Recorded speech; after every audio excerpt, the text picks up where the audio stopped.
Você está assustado com o estado dos mercados? Bem, há formas de estar um bocado mais seguro.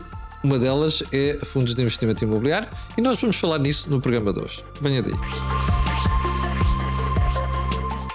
Então seja bem-vindo a mais um Pé de Meia. O Pé de Meia é um programa aqui do canal Cor do Dinheiro, onde nós tentamos ajudá-lo a poupar para investir. E repare que eu disse para investir, não é para deixar embaixo do colchão.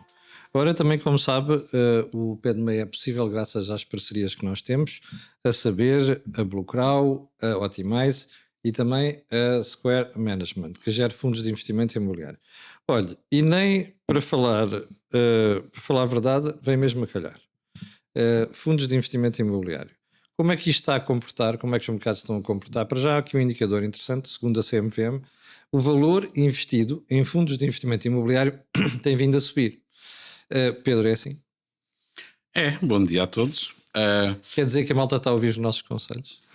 Não, quer dizer que tipicamente quando as bolsas estão com mais solavancos, a tal angústia das pessoas que ouvimos na semana passada, as pessoas nessa altura vão para os fundos imobiliários, que são produtos com dão menos angústias. Sim. Se calhar em contraciclo, porque de alguma maneira a recomendação racional devia ser o oposto, devia ser quando as bolsas estavam a subir, é que eventualmente as pessoas deviam fazer vendas para ter mais valias e meter nos fundos imobiliários, e em contrapartida, quando as bolsas estão a cair, deviam tirar dos fundos imobiliários para investir nas bolsas a longo prazo. Mas isso é outra história. Sim, Pedro, isto quer dizer que o investimento em fundos de investimento imobiliário é sempre um bocado mais conservador, mas é um bocadinho mais tranquilo, é um bocadinho mais seguro. A imagem que eu dou é sempre: pode ir de férias para a República Dominicana e quando volta não tem que olhar para os mercados, que quando volta está igual, não tem oscilações.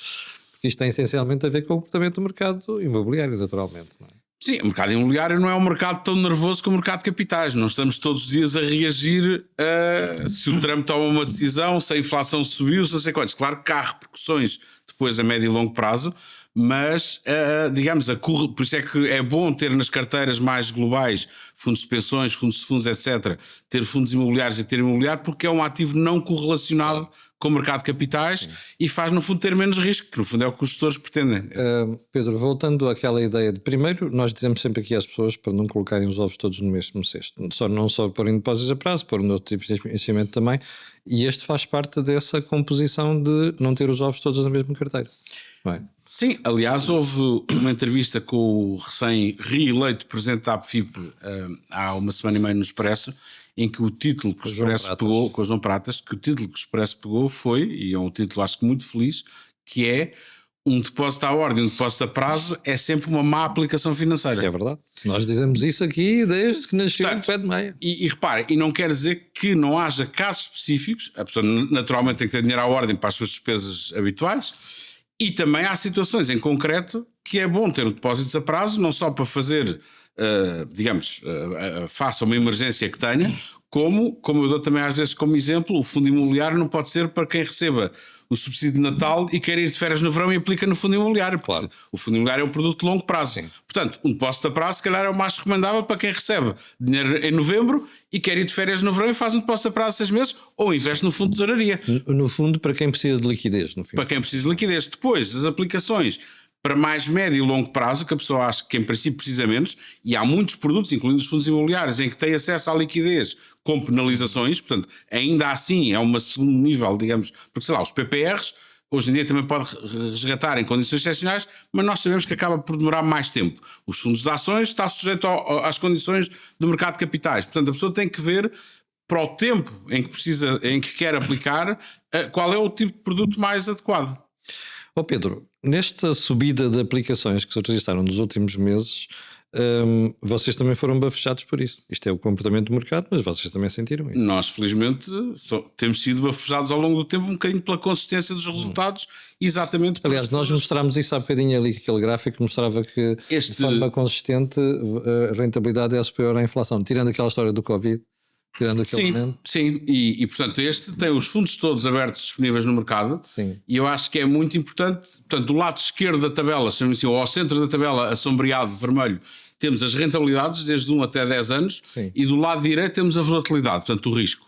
E como se pode ver, temos riscos que o normal é 1, 2 e 3, há um fundo que tem risco 4, quando os fundos de ações têm risco 6. Portanto, no fundo, e só os fundos de tesouraria é que normalmente têm risco 1.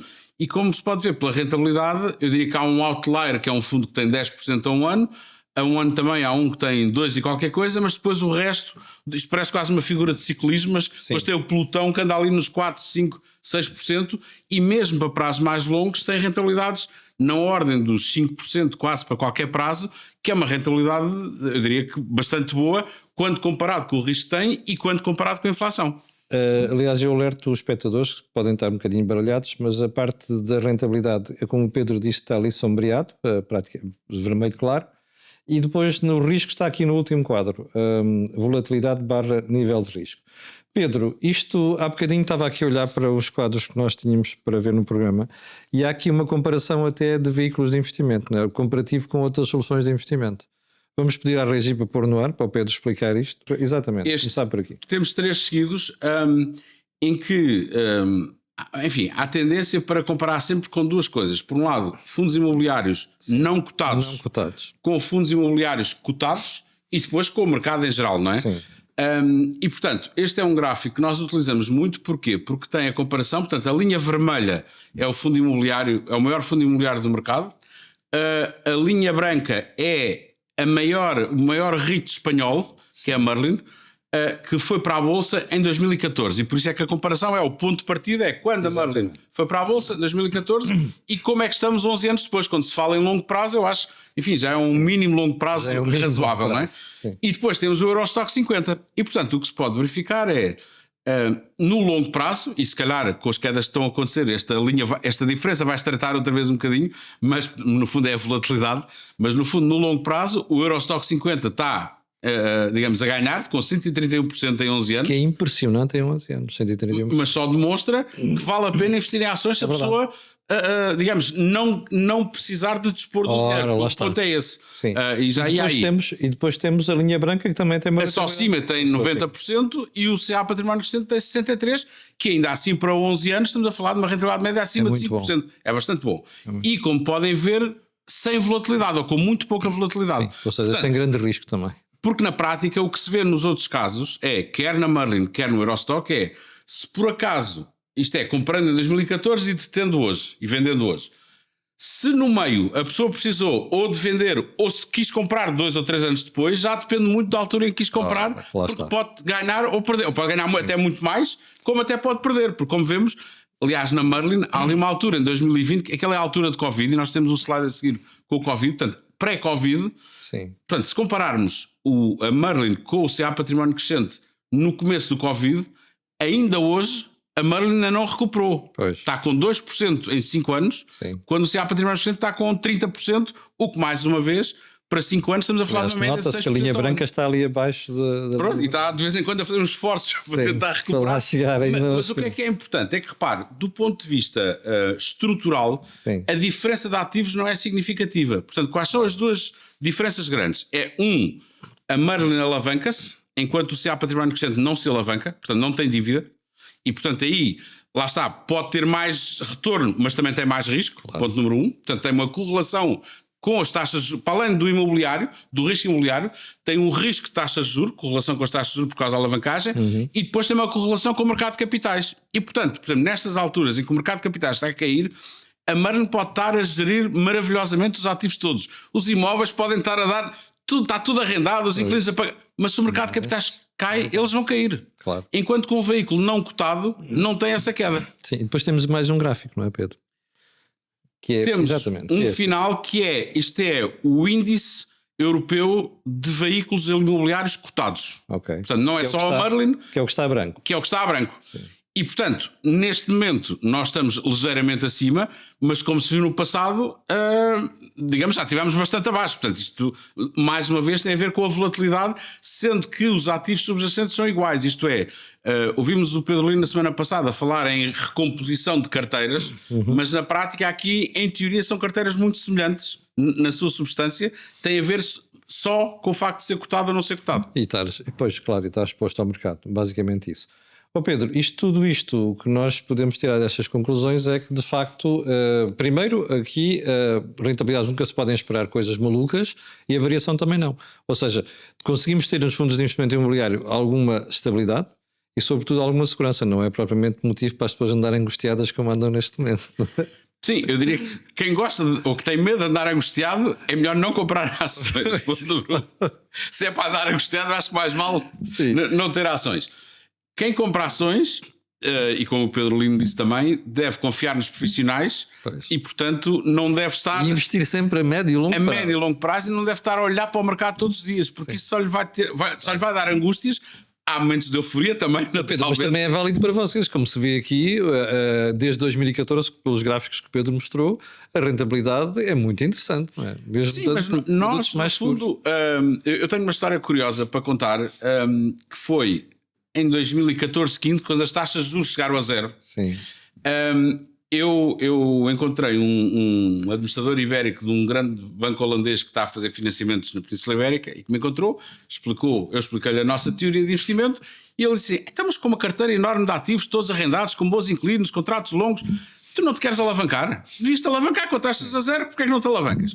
E eu disse assim: sabe, eu gosto de dormir tranquilo, os nossos clientes não querem ter grandes confusões, o nosso objetivo é dar 2, 3% acima da inflação e vivemos felizes assim, não tem problema. Não sei o quê. Tive uns largos anos sem o ver. Em 2022, quando as taxas de juros subiram, eu encontrei e eles diziam: eu estou-me a lembrar-te, tu não tens problemas, mas não. Claro, não se alavancou, ou seja, não se endividou, está a perceber, para fazer investimentos. Este é que é o ponto interessante. Portanto, nós temos ativos reais, imóveis, inquilinos, bons inquilinos, contratos longos e um bocadinho nesta circunstância especial em que estamos a viver, Portugal, mais uma vez, eu acho que vai sair... Quer dizer, obviamente há setores que sofrem mais do que outros, sim, mas como um todo, o país vai ser beneficiado porque, no fundo, vamos continuar a atrair particulares e empresas a virem para cá e, portanto, no caso do imobiliário, não falo, desculpa a expressão, dos preços loucos da habitação, mas mesmo no imobiliário comercial, que é aquele que nós maioritariamente gerimos, havendo mais procura, os preços das rendas sobem e, portanto, o preço do imobiliário também vai subindo e temos rendimento assegurado. Pedro, olha, quero agradecer-lhe ter vindo aqui ao programa e, sobretudo, transmitir aqui uma visão diferente daquilo que é a preocupação que as pessoas têm neste momento. Olha, foi o pé de meia desta semana sobre fundos de investimento imobiliário e, no fim de contas, mostrar que é possível estar no mercado com mais alguma segurança, sempre com a preocupação de estar no longo prazo. Antes de ir embora, também quero lembrar que o pé de meia é possível graças às parcerias que nós temos, a saber com o Bluecrow, com o Optimize e também com a Square Management. Fique bem, nós voltamos na próxima segunda-feira. Muito obrigado, Pedro.